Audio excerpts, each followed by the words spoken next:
Subscribe channel Truth.id dan aktifkan lonceng notifikasi untuk mendapatkan informasi seputar live streaming dan video khotbah terbaru. Posisi tombol subscribe berada di kanan atas channel kami dan jangan lupa nyalakan loncengnya.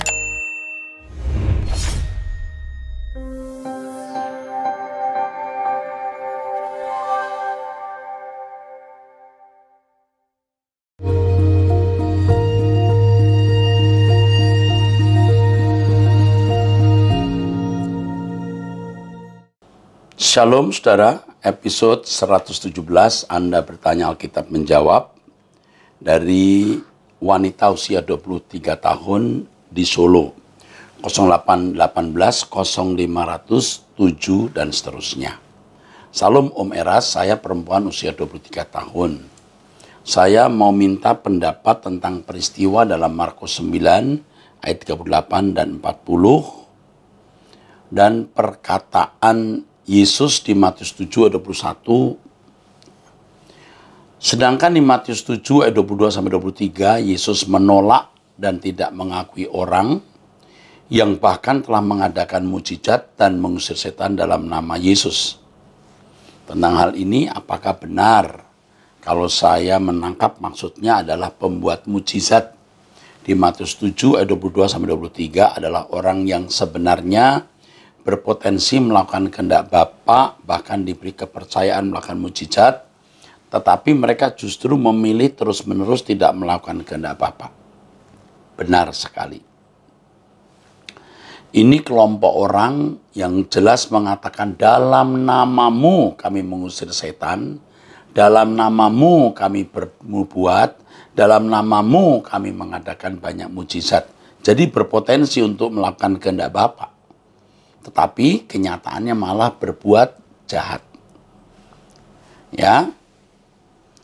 Dan pembuat mukjizat di Markus 9 ayat 39. Nah, ini perlu saya baca supaya saudara-saudara yang belum pernah mendengar bisa mendengar ya. Markus 9 ayat 39 ya, Saudara.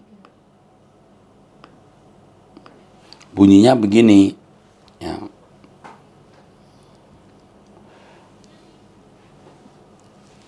Janganlah kamu cegah dia.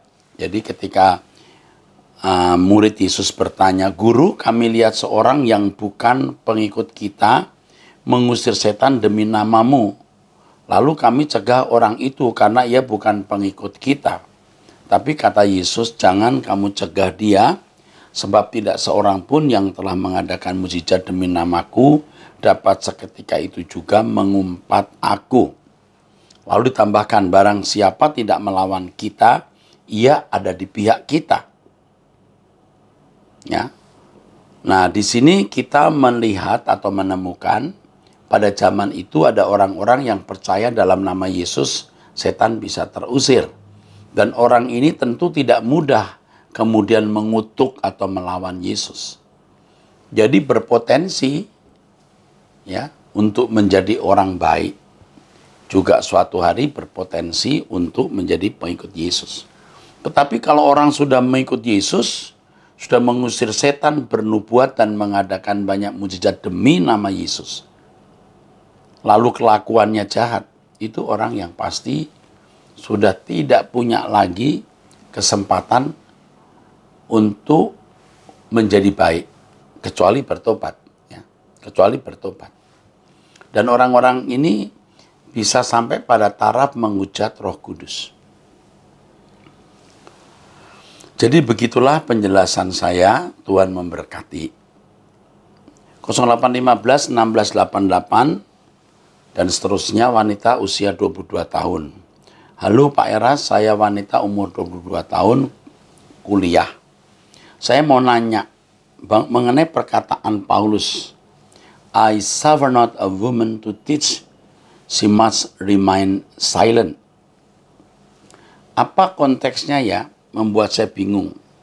Apa implikasinya bagi pelayan perempuan di gereja? Dan bukankah perempuan juga mengajar laki-laki, teman, saudara, dan lain-lain lewat sosmed dan dunia nyata dengan menjadi garam dan terang? Apa implikasinya dalam dunia sekuler?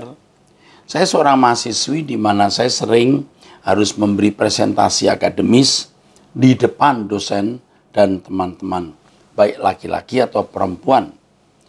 Apakah itu usurping a man authority?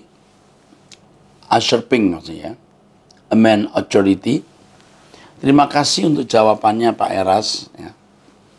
Dan saya mau nanya banyak lagi mengenai gender, apalagi yang berfokus pada wanita, tapi lain kali saja. Ya, mengenai gender bisa mendengar khotbah saya di tema besar surga, khusus saya bicara mengenai gender dalam 2 sesi. Walaupun saya sadari itu belumlah cukup. Jadi kalau di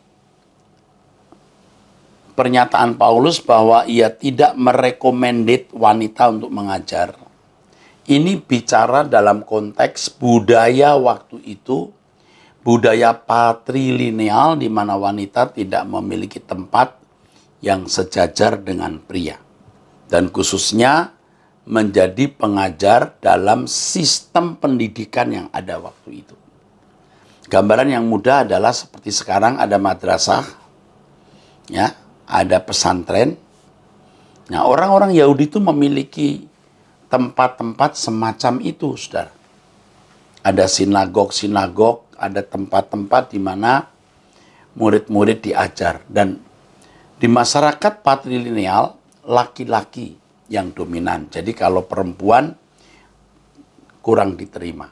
Paulus menasihati agar supaya tidak menjadi batu sandungan bagi orang-orang di luar Kristen. Maka wanita dalam pertemuan bersama sebaiknya diam. I suffer not a woman to teach. She must remain silent. Jadi saya harapkan perempuan diam, kata Paulus, ya. Dia harus diam. Ya. Saya tidak mengizinkan perempuan berbicara dalam konteks budaya pada waktu itu. Ya. 0812 1361 7 dan seterusnya. Ibu NN. Salam Bapak, terima kasih atas kebenaran dan teladan hidup yang diberikan bagi kami. Saya mau bertanya Bapak, pertanyaan saya ini masih menjadi perdebatan dalam hati sampai saat ini karena belum dapat jawaban. Maka saya bertanya kepada Bapak. Saat ini saya dan suami saya sedang melayani seorang anak Tuhan yang sedang mengalami rasa ketakutan yang berlebihan. Saraf kepalanya ada yang putus. Namun perilakunya berubah-ubah. Kadang sadar dan kadang kambuh. Kalau sedang kambuh atau error, cara berpikirnya negatif terus ke orang lain, tapi untuk kami tidak. Beliau merasa lebih tenang dan senang kalau kami yang layani. Sudah beberapa minggu belakangan ini kami diminta nginap di rumahnya karena beliau terus rasa ketakutan atau semacam halusinasi. Karena beliau sendiri di rumah, ya sudah cerai sama istrinya, anak dan saudaranya jauh. Hanya saja ada beberapa hal yang akhir-akhir ini mengganjal di hati saya, yaitu beliau bukan jemaat kami.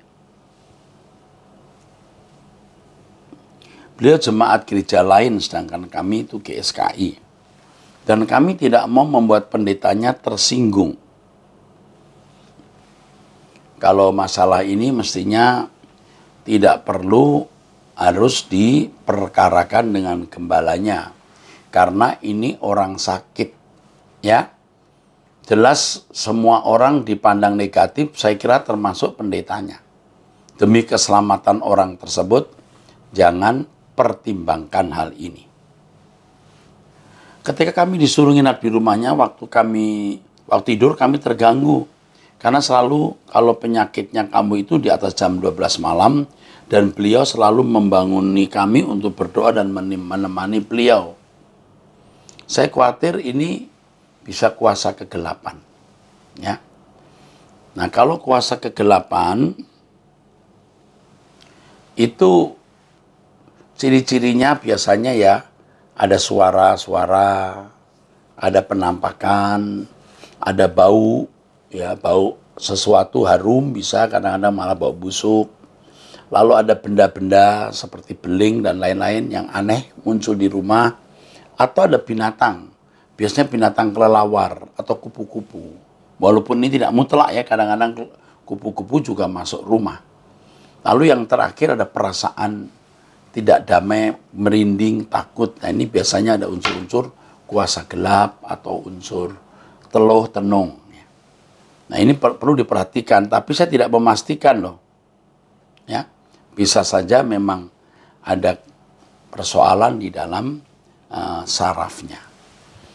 Jemaat kami tidak mengizinkan kalau kami terus-menerus nginap di rumah dan terus fokus melayani beliau dengan alasan dulu yang jemaat yang saraf konslet ini pernah ikut mengusir kami waktu dari gereja lama. Jadi jemaat kami tidak mau kalau hal yang sama terjadi atas orang ini, menjadikan kami budaknya. Tapi jemaat kami berkata, kalau beliau mau menjadi anggota jemaat, kami boleh kami melayani. Jemaat tidak boleh ngatur gembala atau pimpinan. Anda tidak boleh diatur oleh orang lain. Harus minta petunjuk Tuhan. Kalau Tuhan taruh beban untuk melayani orang ini, jangan pertimbangkan suara manusia. Jangan kita melayani orang hanya karena orang itu mau menjadi anggota gereja kita. Seperti sekarang kami membantu banyak pendeta di daerah, kami malah menganjurkan jangan masuk sinode kami.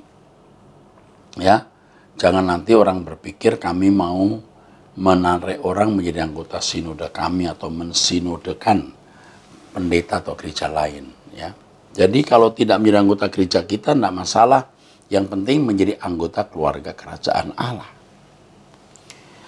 Yang menjadi pertanyaan kami, bagaimana sikap kami dalam hal ini?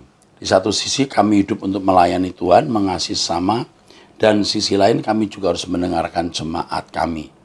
Dan sisi lain juga kami harus mendengarkan, tidak harus, bahkan bisa tidak perlu.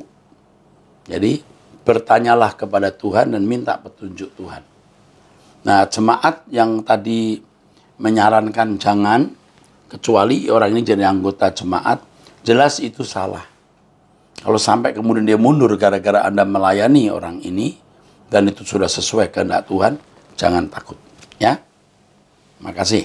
Dari 0812 4253 9 dan seterusnya. Dari pria ini ya.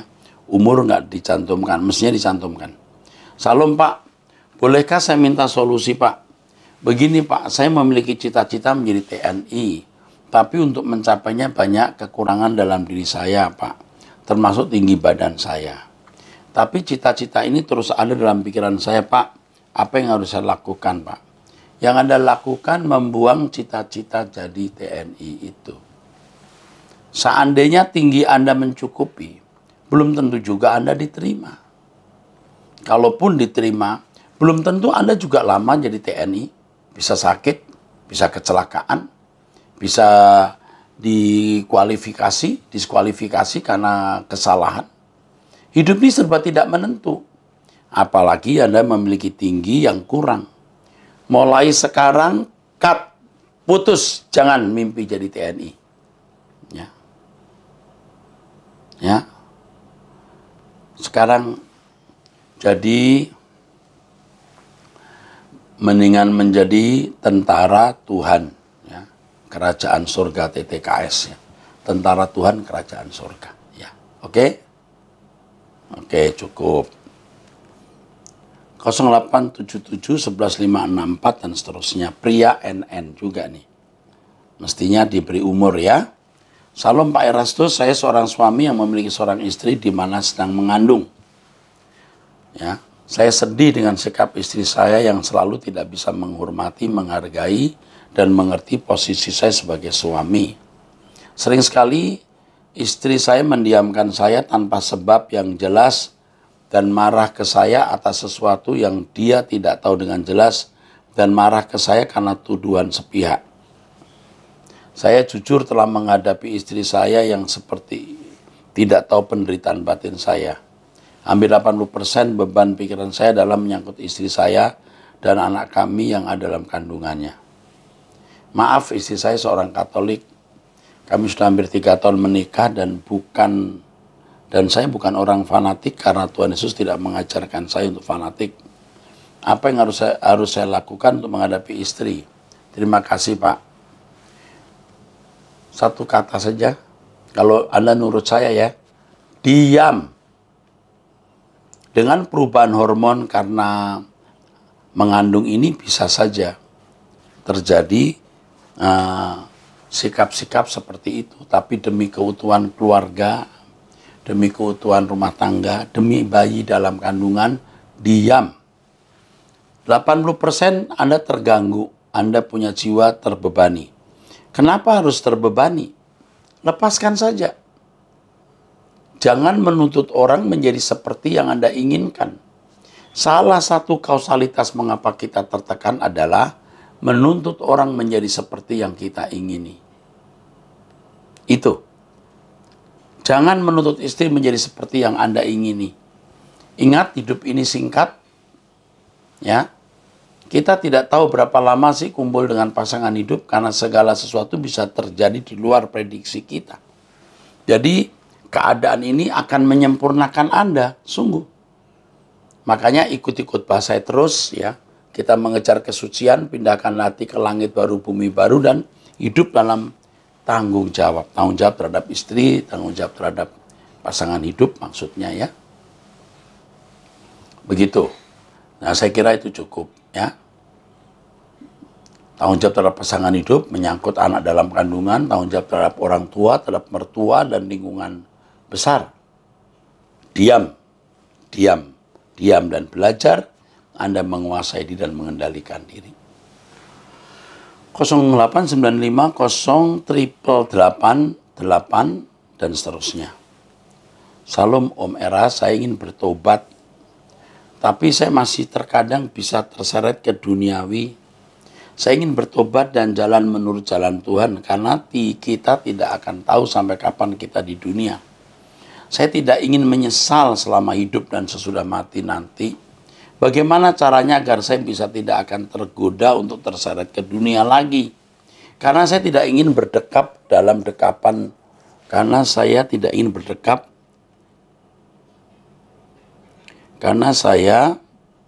tidak ingin berdekap dalam dekapan yang salah ya, dunia ya.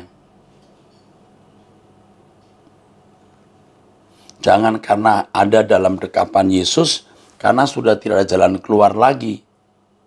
Jadi tidak natural, ingin berdekap dengan Tuhan, walaupun ada jalan yang lain, ia tetap memilih Yesus. Saya ingin baik-baik bertobat dan jalan menurut jalan sebelum menyesal dan ajal menjemput. Dan mengikuti jejak papa mama yang sudah bertobat dan menyerahkan seluruh hidup ke tangan Tuhan. Saya tinggal di Pluit. Semoga saya bisa bertemu dengan Om Eras, karena cita-cita saya bertemu dengan gembala yang diutus Tuhan Yesus. Anda tahu berapa umur anak ini? 13 tahun. Tapi bahasanya luar biasa. Namanya Bunga. Ya, nanti Bunga akan di SMS oleh sekretaris saya. Nanti akan dijawab Om Eras di edisi 117. Lalu bagaimana supaya tidak terjebak? Yang pertama, ikuti khotbah Om Eras terus. Yang kedua, mempunyai waktu untuk berdoa pribadi. 3, jangan bergaul dengan teman-teman yang tidak takut akan Allah. Kalau hanya kenal, say hello, berteman sebentar, boleh bersahabat, jangan. Jangan nonton film-film yang membuat Bunga tidak menjadi dewasa. Ya. Nah, Mama, Papa udah bertobat, puji Tuhan. Ikuti hidup dan nasihat Mama Papa. Bunga bersyukur loh, punya Mama Papa sudah bertobat ya. Nanti kalau sudah tidak ada COVID, Bunga boleh ketemu Om Eras. Ingat, nanti kalau ketemu Om, kasih tahu, Om aku Bunga. Oke Bunga, kamu akan bersama Om terus nanti sampai di langit baru, bumi baru. I love you. 0822 9652 1 dan seterusnya. Dari Gorontalo. Salam damai Om Eras. Saya suka mendengar khotbah-khotbah dan juga lagu-lagunya Om Eras via YouTube. Mental saya berubah. Bagaimana harus memperbaiki diri selama hidup di bumi ini. Saya sangat diberkati dan tiap hari mendengar khotbahnya Om. Namun semakin hari saya semakin sadar. Saya terlalu berdosa untuk hidup sesuai standar hidup Tuhan Yesus. Saya semakin merasa kotor dan tidak layak. Saya merasa standar hidup dalam ajaran Om mudah untuk dipahami, tetapi terlalu berat untuk dijalani. Saya merasa dan mengakui hidup saya terlalu rendah dan hina. Semakin saya ingin merubah, semakin saya merasa susah dan hina. Apa yang harus saya lakukan, Om? Semoga Tuhan Yesus mengampuni dosa-dosa saya dan ada jalan supaya saya bisa berubah. Semoga Om dan keluarga diberi perlindungan oleh Tuhan Yesus. Amin. Baik, ini dari Gorontalo yang bertanya kepada saya dengan inisial A di depannya. Saya harus mengatakan, kamu orang terpilih. Kamu orang terpilih, itu sudah pasti.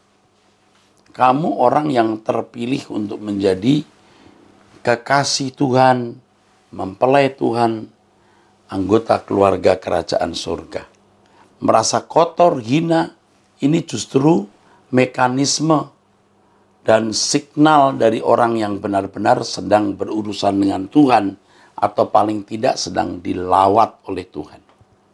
Kita percaya Yesus mati di kayu salib menebus dosa-dosa kita. Semua kejahatan kita yang sudah kita lakukan, sedang kita lakukan, akan kita lakukan, telah selesai di kayu salib. Jadi, tidak menjadi persoalan lagi mestinya. Yang menjadi persoalan karakter dosa kita. Dan itu pun harus lewat proses. Tidak dalam satu hari kita bisa menjadi suci. Jangan mental block, jangan berpikir, wah enggak mungkin suci, wah enggak mungkin taat, wah saya orang rusak. Nah ini mental block yang membuat Anda tidak akan pernah bisa menjadi seorang yang berkenan kepada Allah. Jadi kalau salah kita minta ampun. Salah lagi, ya minta ampun lagi. Tapi kemudian salah lagi, ya minta ampun lagi. Dan proses ini akan membuat Anda nanti lebih peka terhadap dosa, sampai benci dosa dan tidak melakukannya. Selamat berjuang ya, Tuhan memberkati. Dari 0812 5948 9 dan seterusnya dari Malang. Salam Pak Erastus, saya ingin menanyakan tentang maksud 1 Korintus 11 2-15. Terima kasih. 1 Korintus 11 2-15 ya. Apa isinya ini? Saya lihat dulu ya. 1 Korintus berapa tadi? 11. Tunggu ya. 1 Korintus 11 ayat 2 ya. Hiasan kepala wanita. Oh, aku tahu jawabnya. Ini harus dikaitkan dengan tradisi waktu itu. Ya, tradisi waktu itu wanita harus pakai tudung. Ya, kita kan tidak ingin menjadi batu sandungan orang lain, saudaraku. Karena kita tidak mau jadi batu sandungan orang lain, ya wanita pakailah kerudung, enggak masalah. Dan pada waktu itu wanita juga tidak boleh menjadi pengajar dalam arti pengajar di sistem pendidikan waktu itu. Yang tadi juga sudah saya jelaskan. Saya kira juga sudah jelas. Dalam sistem pendidikan pada zaman itu, wanita tidak boleh menjadi pimpinan tertinggi. Beda dengan zaman kita. Jadi kalau hari ini wanita tidak pakai kerudung ya tidak masalah. Jadi pembicara pengkhotbah ya tidak masalah. Tapi waktu itu karena masyarakat patrilineal, di mana garis keturunan ayah yang diutamakan, jelas kalau wanita mau tampil tidak wajar akan menjadi batu sandungan. Tidak wajar untuk zaman itu. Saya kira cukup itu. Ya. Oke, 08125 101 dan seterusnya dari Kalimantan Barat. Ya. Salam Pak Eras, saya 4 bersaudara dulunya. Namun tahun lalu bulan Desember adik saya yang saya sangat saya cintai dipanggil Tuhan untuk pulang ke surga. Adik saya meninggal karena penyakit kanker di bagian ginjal. Ketika saya mengetahui bahwa adik saya terkena kanker, saya marah sekali dengan Tuhan. Mengapa hal ini terjadi? Padahal saya sudah bersedia memberikan seluruh hidupku untuk melayani Tuhan. Saya setiap hari berdoa untuk kesembuhan adikku dan hampir setiap hari saya menangis memohon Tuhan untuk menyembuhkan adikku dengan cara apapun. Walaupun pada akhirnya Tuhan tetap tidak berkehendak. Saya sampai memaki Tuhan karena tidak memenuhi doaku. Berdasarkan Alkitab, apakah aku akan diampuni? Saya jawab, ya, pasti diampuni. Ketika saya mengingat apa yang kulakukan ini, aku selalu menyesal. Puji Tuhan, menyesal. Sudah minta ampun, Tuhan mengampuni, dan Tuhan melupakan. Kalau Tuhan bisa melupakan, Anda harus bisa lebih melupakan. Dan juga sekarang ketika saya melakukan dosa, saya selalu bertanya kepada Tuhan, mengapa aku masih dibiarkan hidup? Dan aku menangis memohon kepada Tuhan untuk melempar saya ke neraka karena sudah menyakiti hati Tuhan. Apakah apa yang saya lakukan ini salah? Salah. Salah sekali. Anda boleh menyesal, minta ampun. Tapi jangan kurang ajar, lempar saya ke neraka. Emangnya ke neraka 3 jam? 3 hari, 3 bulan, selamanya. Jangan main-main. Minta ampun, dan kalau Tuhan sudah mengampuni, jangan ingat lagi. Tuhan saja lupa, kita mau ingat. Termasuk kemarahan Anda kepada Tuhan, di mana Anda sempat memaki-maki Tuhan. Ya, itu tidak boleh. Ya. Nah, mengenai adik yang meninggal, kita tidak tahu kalau dia hidup itu lebih baik atau tidak. Jangan kita sok tahu. Justru dengan meninggalnya itu membebaskan kita, membebaskan saudara kita dari kecelakaan. Bisa saja nanti kecelakaan cacat seumur hidup malah menderita. Bisa saja dapat jodoh yang salah. Dan macam-macam. Tuhan justru sayang Anda dan menghindarkan orang yang Anda cintai mengalami musibah, keadaan yang buruk, maka Tuhan berkenan memanggilnya. Ya, percaya bahwa keputusan Tuhan itu terbaik. Keputusan Tuhan itu sangat baik. Baik untuk kita yang masih hidup maupun yang Tuhan panggil. Jelas ya? Oke.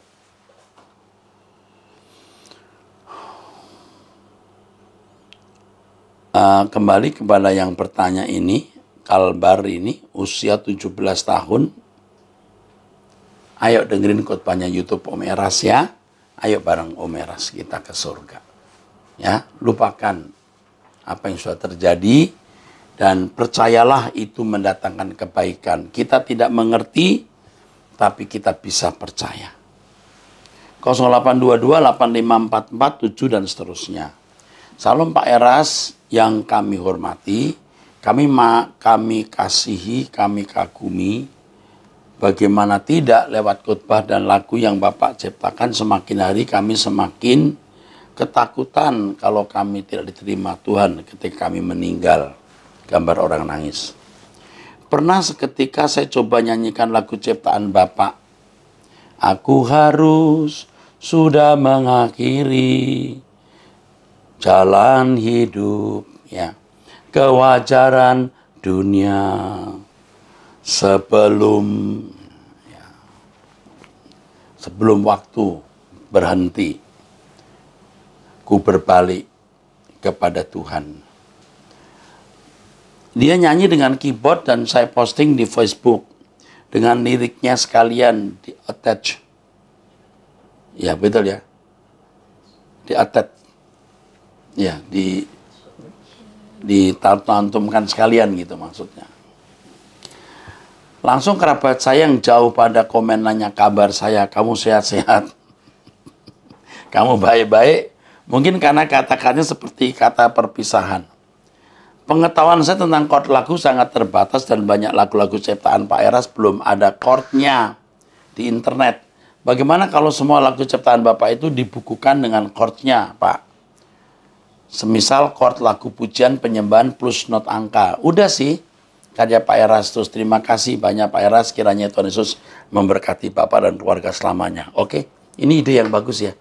Jadi ide ini nanti kita tindak lanjuti. Lagu-lagu saya sudah ada di dalam itu.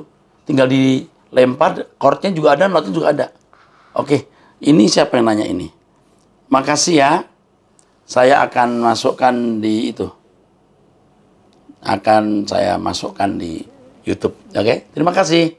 Sampai jumpa, Tuhan berkati.